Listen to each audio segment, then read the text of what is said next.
In the previous episode, Rick had mapped out an escape route from the Civic Republic, but when Michonne arrived at the agreed meeting point, she discovered she had been deceived. The only way to get you back to Judith is that I stay here to make sure. I love you forever.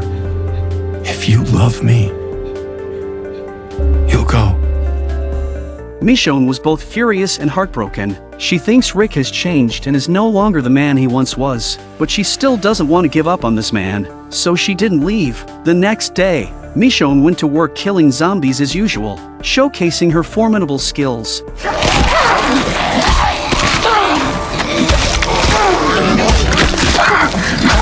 Rick, on the other hand, was filled with frustration. Not only had his painstakingly planned escape for Michonne fallen apart, but she was now risking everything by fighting zombies so fiercely that she caught Pearl's attention. After work, Michonne was ready to go back and rest, but at this time, keep walking. Ahead and to the right, we can talk. It was Rick who had arrived. Michonne was still burning with anger. She cast a glance at Rick and then walked into the nearby alley. In the empty alley, Michonne forcefully removed Rick's helmet and looked at him with an icy gaze. Rick wasn't foolish. He knew Michonne was truly furious. He hurried to explain. The only way you get away is that someone is here making sure. It's taken me years to know I can't go. To get away, you need someone on the inside. I'm that for you. I said that if you love me. Michonne listened, then let out a bitter laugh as she looked at Rick. The man she had fought so hard to find really had changed. If Rick wanted to stay here, he could have just said, so why bother with so many lies? Rick was also filled with helplessness. If there were a way to have the best of both worlds, how could he not want to go home and hug the daughter he hadn't seen in 7 years? As Michonne walked back to the main district, she stared at the clean streets, the bustling crowds, and she fell into deep thought. Rick's behavior left her thoroughly disappointed. Maybe the power and comfort here had surpassed their love. Michonne felt disheartened, then just leave and go back to be with the children. But a small store caught Michonne's eye and changed her mind. Outside, there were old TVs on display, each screen painted with portraits. Something about it felt familiar, and she couldn't help but step closer for a better look. The shop was run by an artist, and each TV screen featured a portrait. To her surprise, they depicted her, Judith, and Carl. The shop owner noticed someone lingering outside. At first, he didn't pay much attention, but soon he sensed something unusual. You're more open. Took 3 years before he'd say names. You're Michonne and the girl is Judith. He said he wanted the drawings for until he saw you again. Here you are. He knew he'd see you. He knew it. But he stopped talking like that. I told him... I know what you told him. Thank you.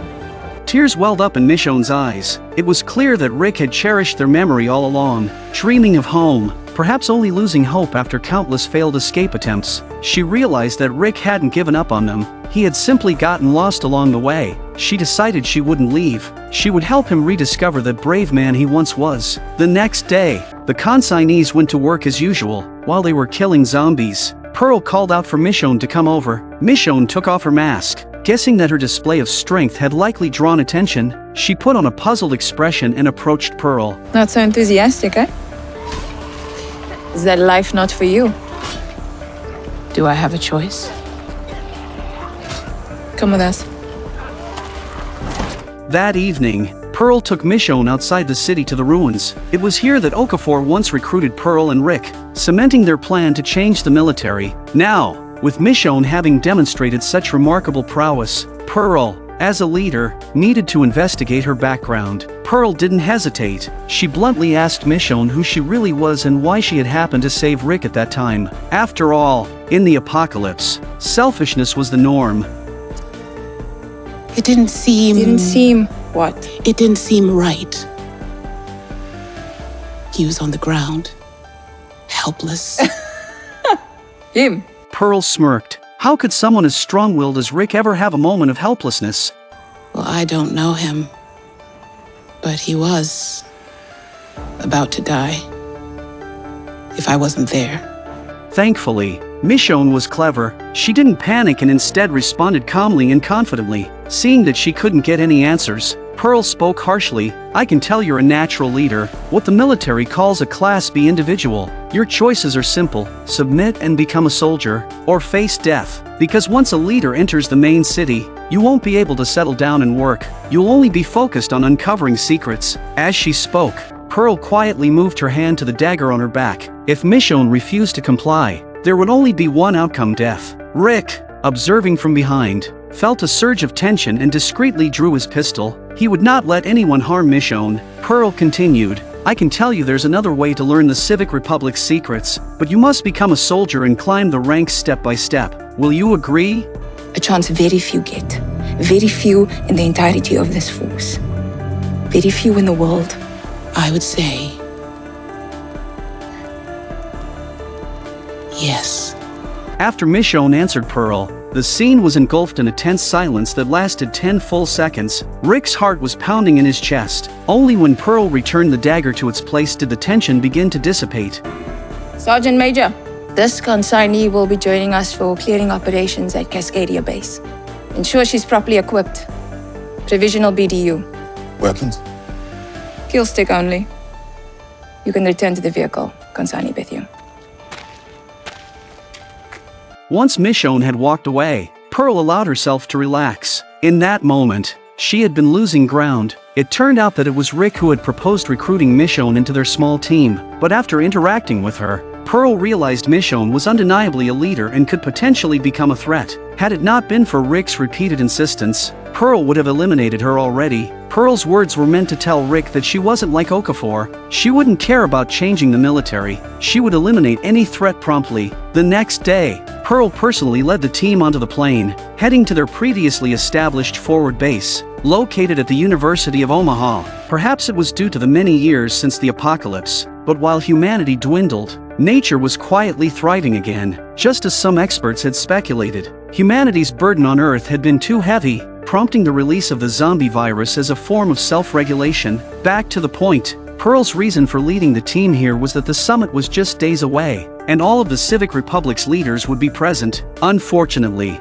a breach had appeared in the perimeter fence, with 200 or so zombies wandering nearby, making it essential to repair it before the summit. Pearl began assigning tasks. Rick was to lead a team to clear the zombies inside the fence, while Michonne was to stay at the rear and ensure none approached unnoticed. Pearl, meanwhile, would personally deliver explosives into the horde. Though Pearl was already a high-ranking leader and didn't need to be on the front lines, she wanted to emulate Okafor, who had started from the very bottom. In the vast, sprawling mountains stretching for thousands of miles, waves of zombies surged one after another. As the leader, Pearl's plan was to push the bomb into the horde, but she was struggling with the effort. Positioned to guard the rear, Michonne kindly stepped forward to help. I said you off the line! Stay back for no kills!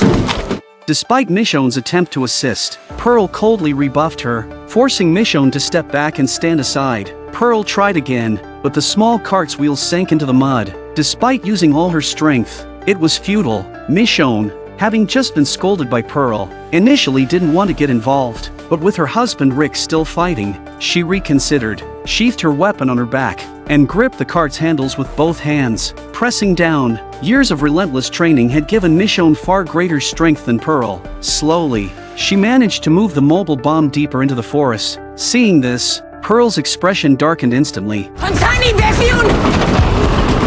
Stand down! Michonne ignored her, focusing solely on pushing the cart further. One had to admire the Civic Republic's industrial prowess. First, they had created forked weapons to kill zombies, cleverly designed to avoid getting jammed. Now, they had developed this bomb cart. Its front was cone-shaped with two horizontal bars that easily shoved aside any zombies in its path. However, the cart was so heavy that Michonne was beginning to tire. Suddenly, the weight lightened. She turned her head and saw that Rick had appeared by her side without her noticing.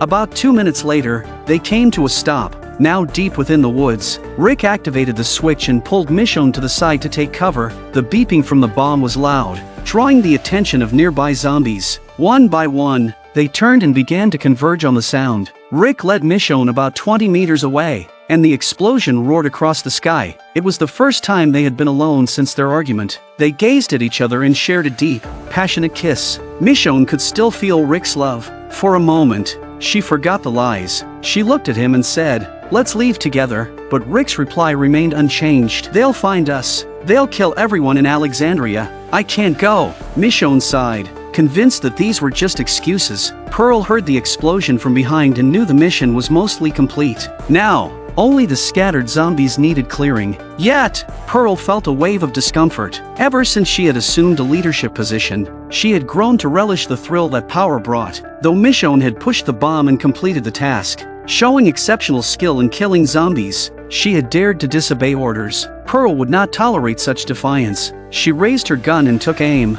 Michonne, still engaged in combat, had no idea the danger looming over her. Rick, however, noticed as soon as he finished off the last zombie in front of him.